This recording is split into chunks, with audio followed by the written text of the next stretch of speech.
Yeah. All right. So I'm about to share with Jason and Jeannie my evolution as a teacher with regards to teaching the inside turn. So 4 years ago, I don't know what I did. Like probably taught it as a move, like every other teacher might do it.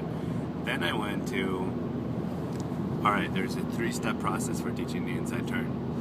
One is you raise your hand. 2 is you move. I totally forget actually how I used to teach it, but it's something like three steps. Like 2 is you open up, and 3 is you take a step. And you just do that process 1, 2, 3. It's still not bad actually. It kind of makes sense, but the emphasis was on the first 2 steps are prep, and that's actually one pattern that you want to have. Is you always want to get clear how do you actually prep your body to go into the move that you want to make. So for me, in that case, the way I prep my body is lift your hand so she knows something's kind of coming, and then turn to the right or open up, and only then you take a step. So anyway, after that, I moved on. I started teaching. I was like, well, what's even more fundamental and even more simple about the inside turn that I can teach? So I can basically teach it with even fewer words, but get the same results or even better results, which is really that's what I want. I want fewer words. I want proverbial simplicity, which is you just say one thing and somebody can think about that for 20 minutes and like, whoa, like, get new layers of it. So my next step was to say, it's really about the chest and the hand. And actually, I want you to get this, Jason, because I don't think you always do it. Yeah. But you have to move your chest before your hand. If you move your hand before your chest, then you're actually manipulating your follower, like Brenda rightly likes to say. So, and how do you move your chest? You can answer, Jim. Oh, you just you kind of like look the way you want to turn it, and then you shift. Then your chest will move a little bit. Shifting your torso is one answer. It's not my favorite answer, actually. I find myself doing it, but it's not something I would teach beginners because they're not going to have the range of motion in their torsos. And also, it's so easy to just like still manhandle followers if you're trying to move your torso. So what you actually want to do is step. Like the easiest way to move your chest is to move your feet, to shift your weight. Does that make sense? Absolutely. I think I'm going to use that in tango. Yeah. There's a lot of that little shift. Yeah. I mean, the general philosophy, which you can kind of get from this inside turn, is move your body. The way you move your body is by using your feet and your core, and then let your arms follow. So what I was teaching is basically, I went from 3 steps to 2 steps, right? I just said like, move your chest, and then let your arm follow. Make sure that and in fact, another thing I've thrown in there is your hand.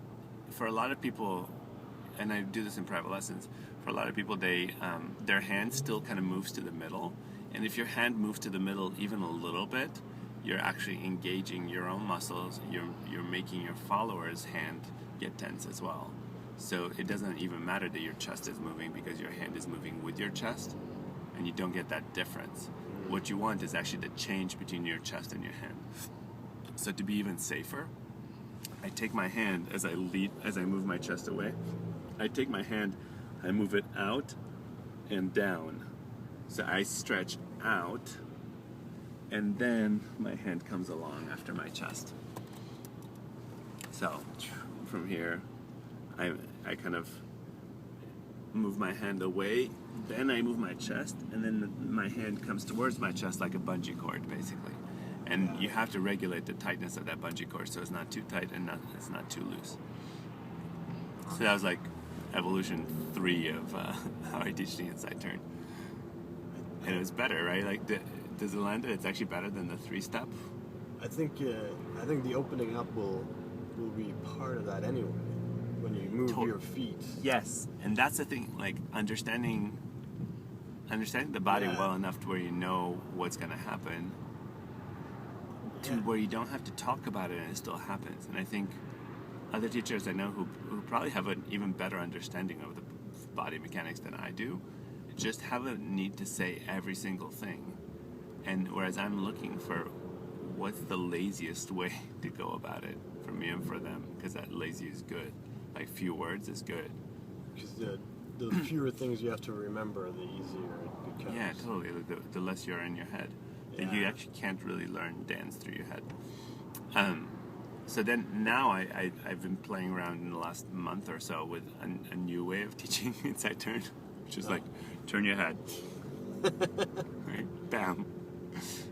Yeah. And it's basically energetics, because your head, like the direction in which you look, is where you're sending your subtle energy field, and if you do it well, it's almost impossible. Basically, turn your head, and then once your partner starts turning, follow them with your arm.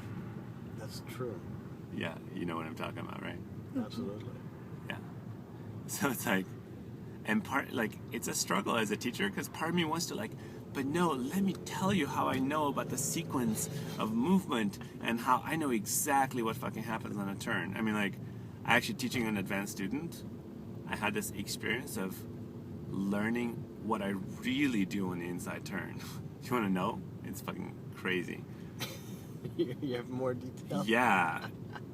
So I actually if my body is like this, and I want to go to the right, I actually sway. I sway with my butt into my left hip. So I arch my body this way a little bit with my left hip out, and then I sway back